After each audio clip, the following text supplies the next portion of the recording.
Will AI improve our lives or exterminate the species? What would it take to abolish poverty? Are you eating enough fermented foods? These are some of the questions we've tackled recently on The Next Big Idea. I'm Rufus Griscom, and every week I sit down with the world's leading thinkers for in-depth conversations that will help you live, work, and play smarter. Follow The Next Big Idea wherever you get your podcasts. Did you know that small and medium businesses make up 98% of the global economy, but most B2B marketers still treat them as a one-size-fits-all? LinkedIn's Meet the SMB report reveals why that's a missed opportunity and how you can reach these fast-moving decision makers effectively. Learn more at linkedin.com/meet-the-SMB. Hello and welcome to another exciting episode of Negotiate Anything. I'm Kwame Christian. I'm a business lawyer by trade, but my passion lies in teaching you the keys of persuasion and conflict resolution. My goal is to empower you to engage in these conversations confidently and effectively by not only sharing what works, but by also uncovering why these techniques work through revealing the psychological principles that lie behind persuasion. This podcast is brought to you by the American Negotiation Institute, where we put on workshops that are designed to make your difficult conversations easier. These leadership workshops focus on conflict management and negotiation and will give you the confidence you need to get more of what you want without jeopardizing relationships. Check out the link in the description if you're interested in learning more. Our guest today is Steve Bolden. Steve is a corporate attorney that focuses on mergers and acquisitions and securities law.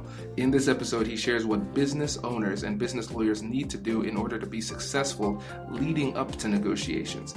Steve talks about how the lawyer and client can work together to create a contract that maximizes the business opportunity and minimizes legal exposure. What I love about this episode is that Steve first directs the advice to the business owner in a way that helps them to understand what part of the negotiation is their responsibility. Then he directs his advice to the lawyer so they can understand their responsibilities and how they should approach the negotiation. And finally, he wraps up the episode by addressing how the business lawyer and the business owner should work together as a team when they negotiate the contracts. This is critical because oftentimes business owners are so eager to make money that they forget to address and negotiate the details.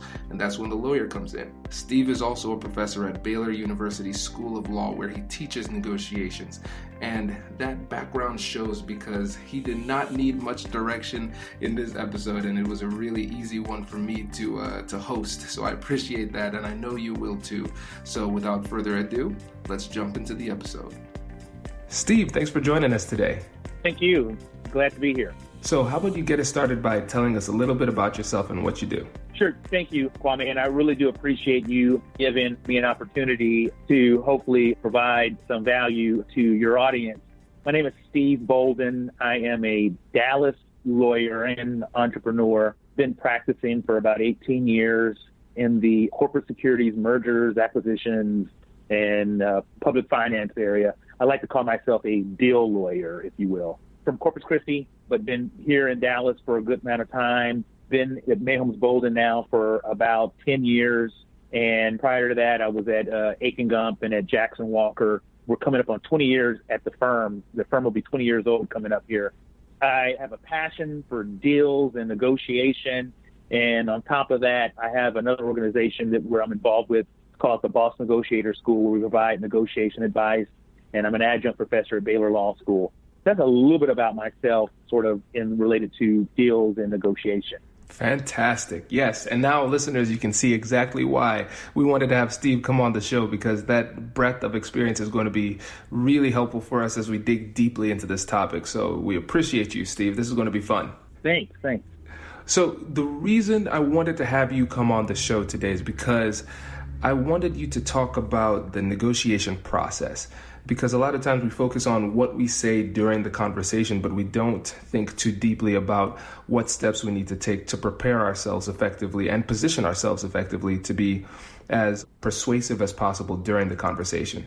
So what are some things that people need to keep in mind as we begin the negotiation process? Thanks, Kwame. So what I like to talk about a lot with new lawyers and with new entrepreneurs, if you will, is the steps in the process to get to that negotiation table, because many times a brand new lawyer doesn't know what this is all about. How do you get there? A new owner as well. And so a lot of times a hand-holding for a professional like myself, explaining the process. And so I think you could equate both the new entrepreneur and the new lawyer in the same way. And I'd like to kind of just go down that process, if you will. So the first step in the process is you need to hire the lawyer, or as a lawyer, young lawyer, you're going to get the file. And let's just talk about from the owner's perspective. You're an owner of a business and you get a contract from your counterparty. And when you get that contract, you're like, oh my gosh, look at all these words. I don't know what all this means. I'm not sure what is important. And so I think there's three main things when you're a new entrepreneur looking at a contract for the first time, or you're talking about a deal for the first time, what you need to focus on. Number one, the money. You need to focus on the money. You need to look at the contract and determine whether or not does it capture the economics of the deal. When you bring on a new lawyer or even a seasoned lawyer, the lawyer is not automatically going to know what are the economics. As an owner, it is your job to explain the business points and explain the business. And generally it boils down to business points. And you'll hear this a lot in the terminology when you're going through a negotiation. The business points is everything that involves money, to make it very simple. So if it impacts your pocketbook, if you're going to have to pay for something or you're about to receive something, those are the business points. That's the economics, and you need to make sure that the agreement reflects that, and you need to be able to communicate that to your lawyer. And if you don't, as an owner, an entrepreneur, understand the economics, guess what? Your lawyer's not going to understand them more than likely, and it doesn't matter how seasoned that lawyer is. So that is extremely important before getting to that negotiation table, is that you understand what are the economics of the arrangement. Are you supposed to pay X for a product? And it's so important to understand that, and it's so important that the deal reflects that, and you explain that to the young lawyer. The second most important part as an owner when you're looking at the contract is understanding the obligations, the service, and the product.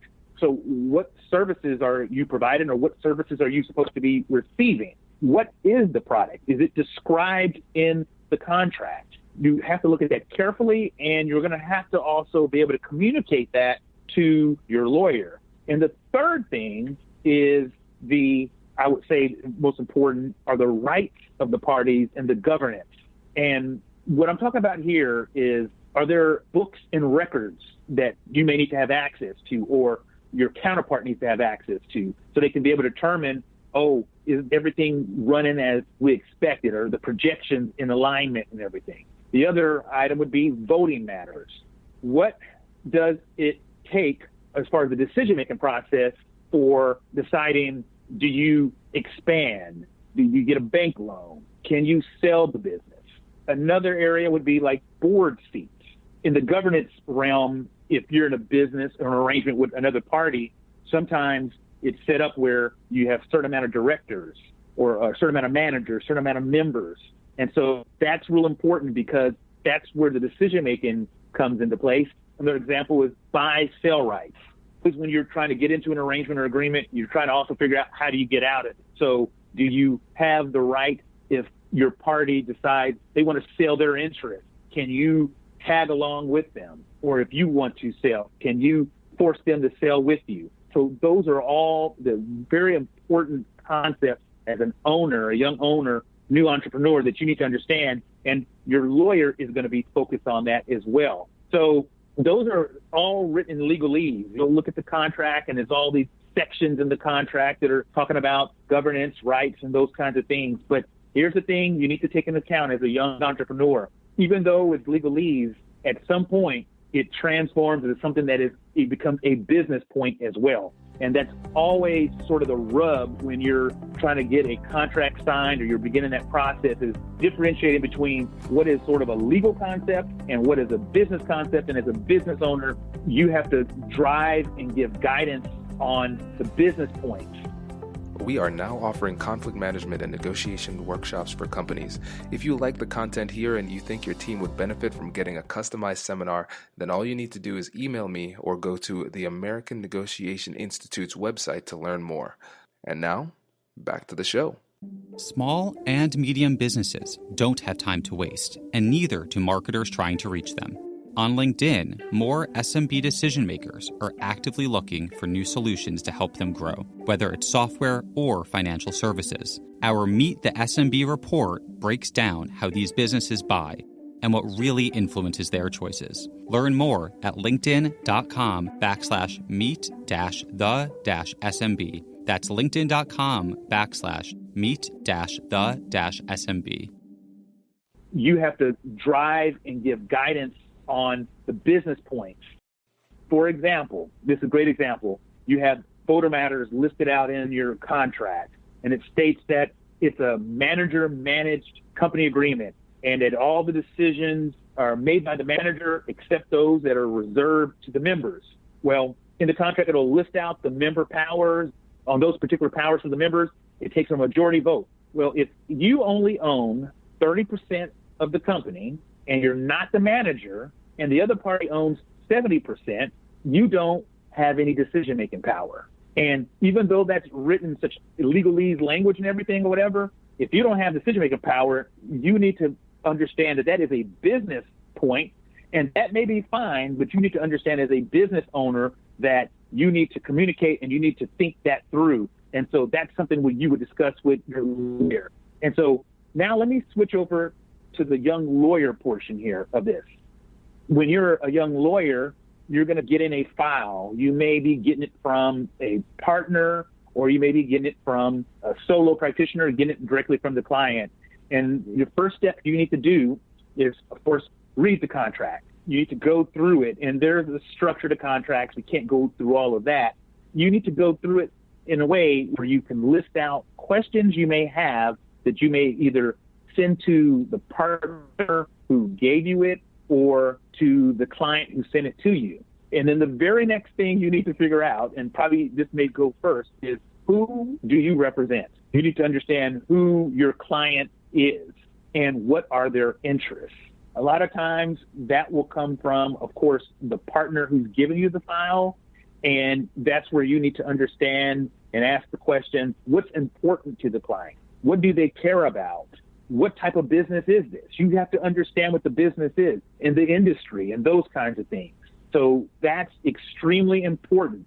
If you don't know who your client is and what their interests are, when you get to the point of going to the negotiation table, you won't understand what to give in on, what to push for, what to advocate for, what to be silent about. And so you'll be completely, absolutely in the dark. And you won't be able to provide very much value at all. And in fact, you probably cause a great amount of harm. So you've got to understand that point. Next, I want to get to this next phase. After you've received the contract, you've read it, you understand who your client is and those kinds of things, you get to this next part of you mark up the contract. And as young lawyers, your first contract you're looking at, you're basically asking yourself, what am I supposed to be marking up? What am I going to redline? And so this is where you kind of need direction in a sense.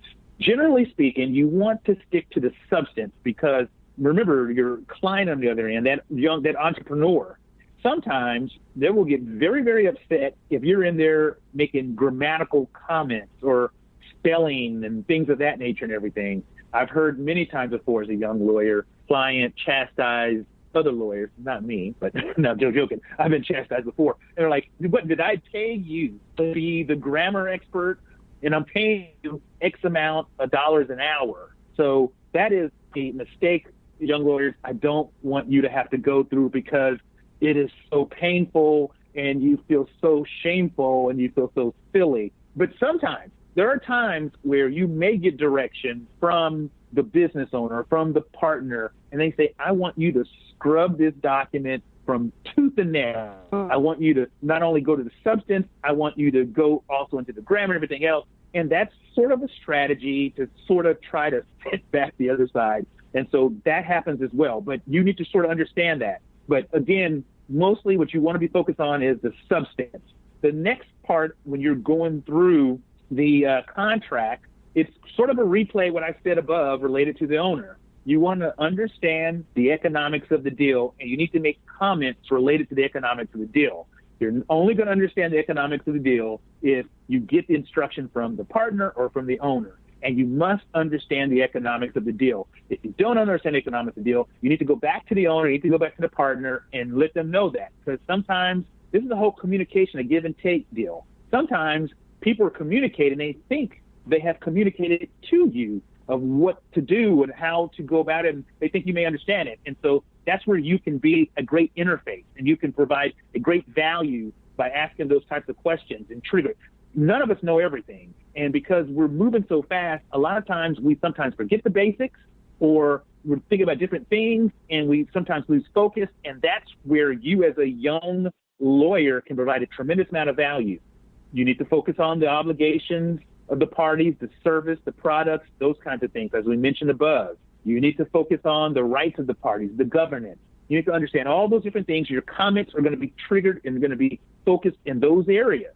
So you either will hand mark on the document and put it in a PDF, or you're going to do a red line where you type into the document and you create a red line. There's a lot of strategies related to that. But most important, once you've done all those things, you've gone through the contract, you've marked it up with your comments in there, you're going to send it to the client, or you're going to send it to the partner, and then you're going to talk about it. Very, very important part of this. You need, once you put your comments in there, you send it to the partner you're working for, or you send it to the client. You do not, I repeat, you do not send it to the counterparty. You don't send it out to the opposing counsel. You don't do that. That could be a very, very fatal mistake. I just want you to know that could almost end your career. Because it's so extremely important. You go back to the client, because it's a team you're talking about here. You're either, as a young lawyer, teaming up with the partner, or you're teaming up with the client, and you're developing a strategy, and you're discussing what's important. It's a give and take there, because it's you, that team, versus the other team, right? Then you get a better understanding what the client's desires are, what's important to them, and then you're also explaining to them, hey, there's these legal concepts here you need to be concerned about. This is important in indemnification, the board seat situation here. There's a lot of sole discretion items in here. We need to put in some clauses related to reasonableness, all this kind of stuff. That's what happens between you and the client and the lawyer. And then once we get all there and everything, we finally get to the point of getting to the table, if you will. And I'm only going to go a few steps further here, because we're not going to go deep into all the negotiation and everything. But I just want to emphasize how incredibly important this process is that I'm talking about here, because as a new lawyer, you're not going to know what's going on. And this right here kind of explains sort of the process getting there. And as a new owner, when you first hire a lawyer, this is sort of the general process you get there. But so once you and the client and the lawyer have talked, and these concepts are sort of applicable to one another, you are going to make a delivery. You are then going to either email this marked up document to the counterpart, and that could be done by you, the lawyer, or it could be done by the business owner to the business owner. Oh, very important point here. Lawyers, you talk to lawyers, and you need to get specific clearance or a waiver. If you are, as a lawyer, you don't talk to another business owner, especially if they're represented by a lawyer. It's a huge ethical issue related to that. So that is extremely, extremely important. And you as a business owner, if opposing counsel is contacting you directly, you need to pause, because that's not usually the way things go. And so that's not appropriate. But either you be emailing lawyer to lawyer or owner to owner, or you're going to pick up the phone, owner to owner, lawyer to lawyer, or you're going to set up a meeting in person, lawyer to lawyer, owner to owner, or owner with lawyer, counterparty owner with lawyer. I hope that's making sense and everything. Yeah, it is. And what's really fascinating about that is the fact that this is a lot of action, and it's happened all before we've had that big conversation that is typically considered the negotiation. And if you put this out of order, things are going to get really askew when it comes to actually making a solid deal for you and your client. I agree wholeheartedly. So what is the next step? So now that we've gone to this point and we've established the fact that the importance of the owner working hand in hand with the attorney and seeing it as a team process, what is the next step now that we've delivered the marked up document to the other side? Well, and I know I'm getting a little in the weeds here and everything, but so in the next step, everything you do when you communicate as a young lawyer or an owner to your counterpart is, in fact, an important part of the negotiation process. So in that email, the tone of the email matters. What I mean by that, this is part of a negotiation strategy right here. Is this going to be sort of a situation where there's going to be lots of compromise, or is this going to be sort of a very conflict-driven kind of situation? And as a young lawyer, you need to get direction from your client and also from the partner you're working with. And it could be simple as, please find attached a copy of the red line marked against your blah, blah, blah, that kind of thing. Or it can be a situation where you're going to lay out sort of the main points right in that email along with the document. And what we're doing there, you are setting the stage, if it's that type of email, of what the universe may be as far as the points to be negotiated. With respect to the phone, if you're going to pick up the phone as a business owner or as a lawyer, then we get into a lot of different types of negotiation concepts. We're talking about sort of the whole small talk situation, and also who is your counterparty and who are you?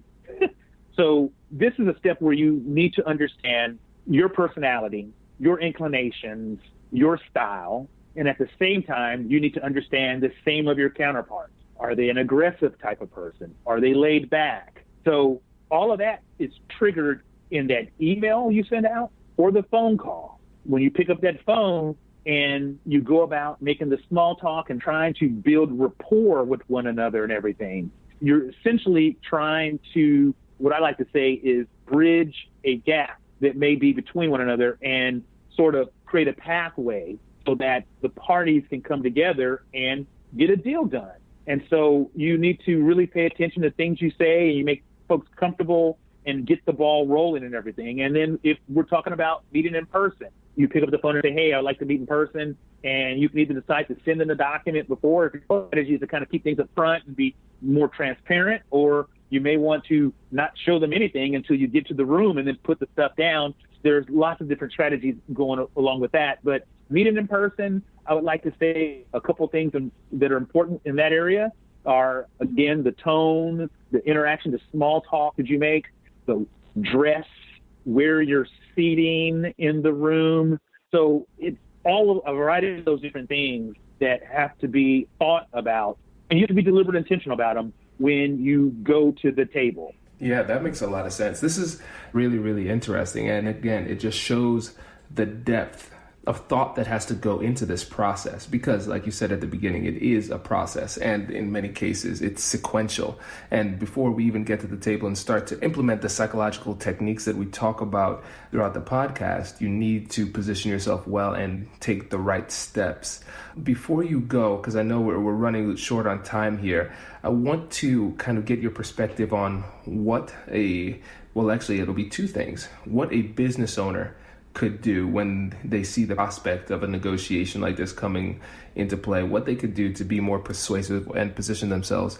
And similarly for the attorney, let's make it a little bit different. What is something that they absolutely cannot do in the early stages of the process to make sure that things go well? Okay, so with respect to the business owner, I think the most important thing you can do and that you absolutely must understand is your negotiation goal. You need to understand, and you need to understand this as quickly as possible before communicating with a lawyer. What is it that you want to achieve in this arrangement? And I like for my owners, and even in my being a business owner, I like to write down what it is economically, or in other areas as well, socially or whatever it may be, that I want to achieve with respect to this business arrangement that I'm about to enter into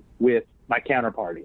And if you're able to put that goal there and be able to focus on that, everything else falls in place because you be able to figure out what's important and what's not. And you are the quarterback, and you're able to then be able to communicate effectively with your team member, the lawyer, and being able to get to the chase.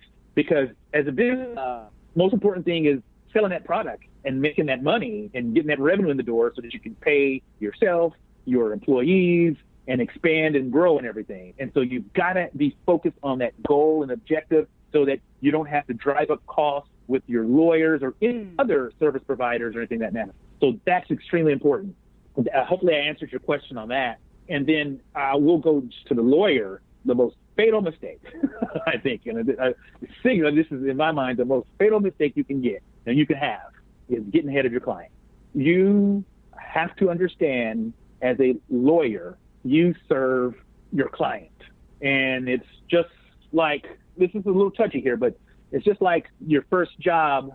One of my first jobs was selling naturalized shoes. I sold ladies' shoes, y'all. Yeah, I sold ladies' shoes. And the most important person was that woman who sat down in that seat, those comfortable shoes. And so long as I paid attention to what her desire and needs are and everything else, and understood that she was right, and you're okay. If you step outside of that and start thinking about, what you think will be good for them, and that may be okay and everything, but you need to understand what they want. You lose the sale and you lose the client.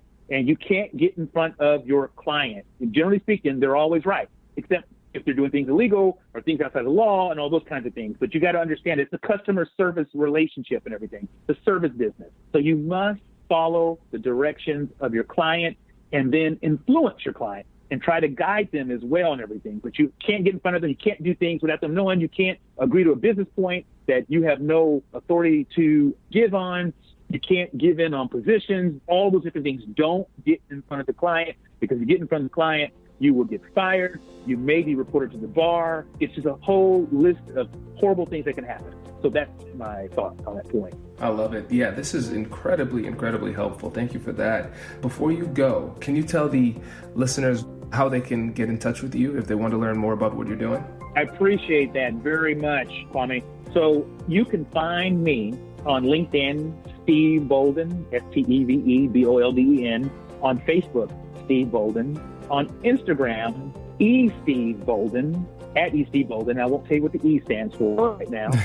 And then also the Boss Negotiator School. We're on Facebook. It is a school of entrepreneurs and lawyers and those who are interested in negotiation and improving their business.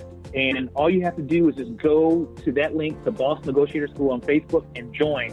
Right now for Black History Month, we are featuring African-American entrepreneurs, and it has been incredible. We just kicked it off yesterday, and it is incredible, the lineup we have going. I'd love to see you guys participate in that. And later this month, we'll be launching the Boss Negotiator School curriculum, and I'd love for you, everybody, to take part in that. And Kwame, I really do thank you for the opportunity to be on your program, and this is a really awesome program. I really appreciate it. Hey, my pleasure. Yeah, and thanks for coming. We appreciate it. Hey, thanks for listening to this episode. If you're liking what you're hearing, please leave a review and subscribe, and tell your friends. Our goal is to help as many people as possible, and when you leave reviews, it makes it easier for people to find us in the searches. Thanks again for being a listener. I'll catch you in the next one.